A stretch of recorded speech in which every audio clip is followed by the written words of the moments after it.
Duh, kalau lihat kayak gitu-gitu film-film kayak gitu itu kayaknya nguji adrenalin banget Iya, gitu ya. uji nyali. Ya kan? Tapi kamu takut nggak sih nonton film horor? Sebenarnya aku nggak takut, apalagi Tapi? kalau ada popcorn gitu kan ya aman jadinya chill aja. Ya, tapi juga ada yang menarik, nanti kita akan bahas juga dengan narasumber kita yang spesial. Kali ini ada siapa saja? Ada Jason. Mas Anggi Umbara dan juga Mbak Tika. Berapa nih? Hai. Tepuk tangan dong. Tepuk tangan buat dong yang di narasumber studio. kita siang ini. Yang di rumah juga boleh tepuk tangan. Ini adalah sineas-sineas muda dan juga masih berdedikasi untuk film Indonesia. Mas Anggi dengan sutradaranya dan juga Mbak Tika sebagai pemain film begitu ya. Saya mau ke Mas Anggi dulu. Mas Anggi, film yang barusan itu kan judulnya Kanzab ya. Kanzab. Nah ini kalau nggak salah masih ada hubungannya dengan film sebelumnya Makmum kalau nggak salah. Itu gimana sih benang merahnya, nyambungnya gimana? Sebenarnya nggak nyambung. Oh, nggak nyambung? Nggak nyambung, jangan disebut nyambung. Tapi Hanzab ini adalah hantu yang, bukan hantu, sorry.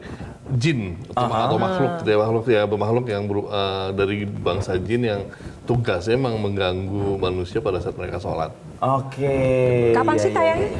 Tanggal 20 April 20 April. Nah ini 2023. ngomong-ngomong memang sengaja jelang lebaran atau gimana? Karena ada fenomena ya bahwa kalau mau lebaran itu langsung ada rilis film tuh Mas. Iya, karena kan biasanya kan yang rame-ramenya orang pada ke bioskop itu adalah pada saat liburan kan. Ya. Liburan lebaran itu kan panjang ya. Sama liburan tahun baru biasanya. Jadi dua momen itu tuh emang momen yang paling peak-nya paling tinggi untuk perfilman Indonesia ya, untuk industrinya ya. Pokoknya yang mau ditakut-takutin, yang mau uji nyali, langsung aja nanti nonton film Kanzabnya gitu ya. Saya penasaran nih sama Mbak Tika yang juga terlibat sebagai pemain di film itu. Mbak, pengalaman yang bisa di-share, pengalaman-pengalaman unik apa nih Mbak? Ketika syuting mungkin pada saat proses produksi yang kayaknya yang bagus atau ada yang agak-agak Horor. creepy juga ada horor-horornya, ada nggak Mbak kira-kira? Ya, karena ini film horor pertamaku, jadi ya semuanya terasa lebih creepy aja ya untuk saya yang sebenarnya penakut. Serius? Jadi Sebenarnya penakut Mbak? Iya, aku sebenarnya penakut dari dulu. Mungkin ada tawaran horor, tapi belum lah gitu, nggak pengen nyoba. Tapi kalau yang ini karena ceritanya ini deket banget, relate banget sama kehidupan sehari-hari juga masyarakat Indonesia kayak pada umumnya ya, karena berhubungan juga dengan mungkin agak syirik, ada jin juga gitu. Jadi aku mikir, ini menarik juga ya gitu loh, dan makanya aku ketika tahu saudara juga Pak Anggi Umbara yang mana udah beberapa kali kerja sama bareng, ya. jadi udahlah karena ini agak creepy maka aku akan bekerja sama dengan saudara yang menurutku bisa fun. Iya, fun di lokasi, fun nggak lo?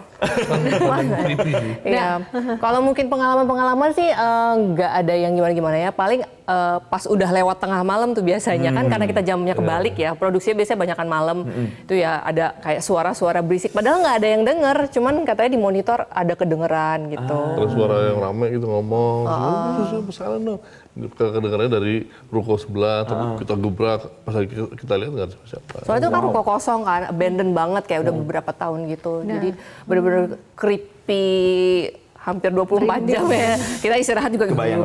creepy. Suara-suara tengah malam it exists man. Ada syarat khusus nggak sih sebenarnya untuk bisa memainkan film ini? Karena tadi kan saya Mbak Tika bilang menakut sebenarnya, tapi kok tetap aja jadi pemainnya, Mas Anggi. Ada syarat khusus nggak?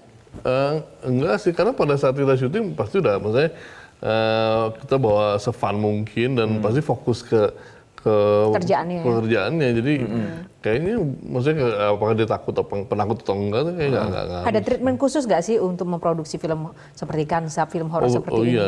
Yang paling menonjol apa treatment dibandingkan mungkin bikin film yang di luar horor? Treatment koreografi dari semuanya ya, dari movement kamera, aktornya, dari lightingnya, itu semua treatmentnya khusus beda banget sama film drama atau komedi atau action gitu kan. Jadi benar-benar harus dirasain suspense-nya, kita ngerasain chill-nya tuh di mana, thrill-nya di mana gitu. Jadi harus lebih peka sama semua yang terjadi di dalam gambar dan suara sih. Suara sih pasti itu ngaruh banget sih. Wow. Tapi kalau kita lihat ini gambarnya, cuplikan-cuplikannya, latar-latar belakang yang digunakan juga ada unsur-unsur tradisionalnya juga begitu ya. Lalu Iya, kemudian karena ada ibadahnya juga ya Mas ya. Karena ini kan sebenarnya backstory-nya adalah cerita pembantaian Dungun Santet di tahun 90-an. Itu awal ceritanya dari si karakter Rahayu ini. Oke, ini yang ceritanya lagi sholat kemudian lagi dicoba diganggu oleh jinnya begitu ya Mas ya? Dia dengar suara-suara, ada seperti makmum gitu kan, di belakang Allahu Akbar, di belakang ada yang ngikutin Allahu Akbar gitu. Ini jadi based on true story ya? Ya, Toto udah banyak yang ngikutin dia sholat. Oke, nah tapi saya penasaran deh, untuk memproduksi film horor seperti ini kan kesuksesannya kalau menurut saya ukurannya adalah ketika penonton keluar bioskop masih ngebicarain itu dan masih merasakan apa ya, sensasi ketakutannya itu. Nah, bagaimana kemudian film ini dikemas sedemikian rupa supaya bisa bikin penonton tuh benar-benar ngerasain rasa-rasa takutnya, ngerasain rasa cekramnya, itu gimana tuh, Mas? Sebenarnya di semua film harus ada kekuatannya dari 3 itu ya. Bisa dibedah dari stopping power, striking power, dan sticking power. Jadi stopping power itu ketika 15 menit pertama harus stop, fokus penonton harus stop ke yang lainnya, harus hanya tertuju kepada film. Film kita mempunyai stopping power itu, ya kita kasih opening yang menggebrak kita di filmnya. Gitu. Striking power begitu dia ikut ke dalam ceritanya, ikut merasakan apa yang karakternya rasakan, itu kita berhasil striking the audience gitu. Nah, tinggal stickingnya aja nih, apa pas kita keluar ada nggak yang stick nih di memori para penontonnya. Nah, sticking powernya ini apa? Nah, itu dari kita membedah skenario itu harus udah dipikirin sih semua itu. Nah, itu. Nah, saya mau dari kacamata pemainnya nih, Mbak Tika. Ketika misalnya apapun filmnya, pasti kan pemain itu dituntut untuk bisa mendalami perannya. Kalau untuk peran yang Mbak lakoni di film Kanzab ini, ada cara-cara khusus nggak yang Mbak lakukan? Misalnya harus ada ritual-ritual khusus, misalnya harus semedi, misalnya harus nggak boleh keluar atau ketemu orang dulu beberapa hari untuk fokus gitu, ada nggak kayak gitu? Harus bisa sholat sih. Harus bisa sholat. Itu wajib. Itu wajib ya. Iya, harus bisa sholat. Enggak sih, paling jalin chemistry dengan pemain yang lainnya aja ya. Kan itu juga ada proses reading. Dan reading itu juga kita bedah, misalnya ada satu dan lain hal, misalnya ini kenapa ya Anggi begini, kenapa begitu, semua sebab latar belakang dari adegan itu ya kita harus tahu banget gitu. Tapi kalau untuk ritual kayak misalnya saya harus makan melati dulu misalnya, enggak sih. Itu agak ekstrim ya. Agak Gitu, ekstrim. Mbak Tika, ya? Karena belum. Oh ya, belum. Karena kalau untuk peran aku di sini kan sebenarnya aku seorang ibu tiri dari Rahayu kan. Jadi memang sebenarnya biasa-biasa aja. Aku juga bagian dari korban dari Rahayu itu gitu loh. Jadi sebenarnya lebih ke searching aja sih background story-nya, kayak yang tragedi Banyuwangi emang se-spooky apa sih gitu. Oh, sadis-sadis juga ya gitu Riset emang. ya kuncinya ya berarti Mbak. Iya, Tika, riset, perlu riset. Pendalaman dari karakter, backstory, motivasi, goals. Apalagi kan ini tahunnya 90-an, belum ada HP gitu, di mana kok orang zaman dulu tuh ngapain ya kalau lagi nganggur tuh ngapain ya? Kalau kita kan sekarang dikit-dikit HP, dikit-dikit HP ya. Nah, kalau itu kan enggak gitu loh. Nah, jadi mikir tahun 90-an tuh biasanya apa ya? Vibes-nya bagaimana ya? Gitu sih, itu paling searching itu aja. Ini kan termasuk film horor yang pertama buat Mbak Tika kan ya. Kesan mendalam apa yang Mbak dapetin setelah memerankan film ini? Capek. Capeknya tuh dari segi apa Mbak? Capeknya itu kan sutradara saya ini kebetulan angle shotnya itu banyak sekali. Terus udah gitu kalau horor itu kan gimana ya, digabung antara drama, terus udah gitu juga ada suspense-nya, terus udah gitu misalnya kapan harus berteriak, kapan harus ini itu kan semua kan tentang timing, dan itu bisa diulang kayak 20-30 kali, I don't know, maybe more. Terus jadi kayak nengok, enggak, tunggu kameranya dulu, tunggu kamera. Terus di cue-nya, gitu misalkan, itu kan diulang berkali-kali ya. Jadi maksudnya, oh ya capek juga ya gitu, tapi seru sih gitu, seru juga. Harus presisi banget, makanya harus menghasilkan benar-benar sampai sempurna, diulang-ulang sampai 20-30 kali iya, gitu ya Mbak Tika ya. Bapak Engel Umbara ini memang terkenal angle-nya, ada kunci mau ya? itu pergi sampai akhirnya gini udah dari pagi sampai mau pagi lagi apalagi Singki gitu. Karena merasa udah kenal ya. Jadi berani ngomong gitu. Makanya kalau sutradara yang lain kan aku nggak berani ya. Agak-agak sungkan gitu ya. Agak sungkan gitu ya. Makanya sekarang horornya ngambil sama Anggi aja udah nggak bisa protes. Gampang sih kalau Tika tinggal kasih mie instan aja deh. Terlalu easy banget untuk ngalamin ya. Easy please. Bisa dong. Tapi gini, Mas Anggi, itu kan tadi ada 20-30 kali take misalnya dalam satu adegan. Artinya dari sekitar 1,5 jam sampai 2 jam film itu butuh waktu berapa lama untuk produksinya tuh Mas? Kalau misalnya sebenarnya sih idealnya sih pasti 2 atau 3 bulan gitu kan.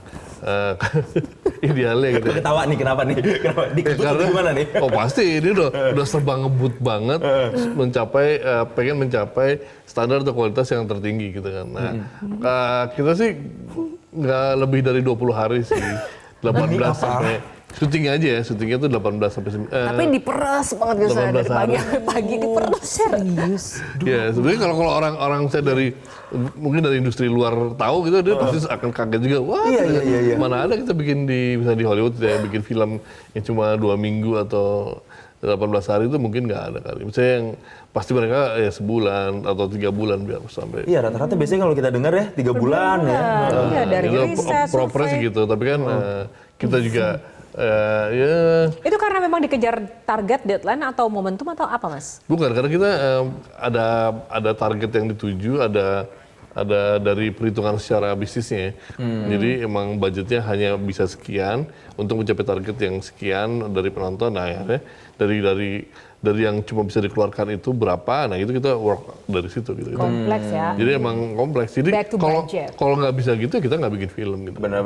Maksudnya sampai di emang ya film Indonesia pasti kan banyak ya, ada yang dari budgetnya, dari targetnya, dari semuanya pasti bervariasi ya. Betul. Nah ini film horor karena sudah banyak sekali, ya itu harga yang maksudnya itu project yang cukup common untuk film horor. Oke. Butuh nekat untuk bisa menghasilkan karya juga, J. Betul. Tapi gini, Iya. pertanyaannya ekspektasinya untuk para pencinta horor di Indonesia supaya makin merinding ketika nanti nonton nih, kira-kira apa nih untuk film Kanzab ini dari Mas Anggi? Ekspektasinya?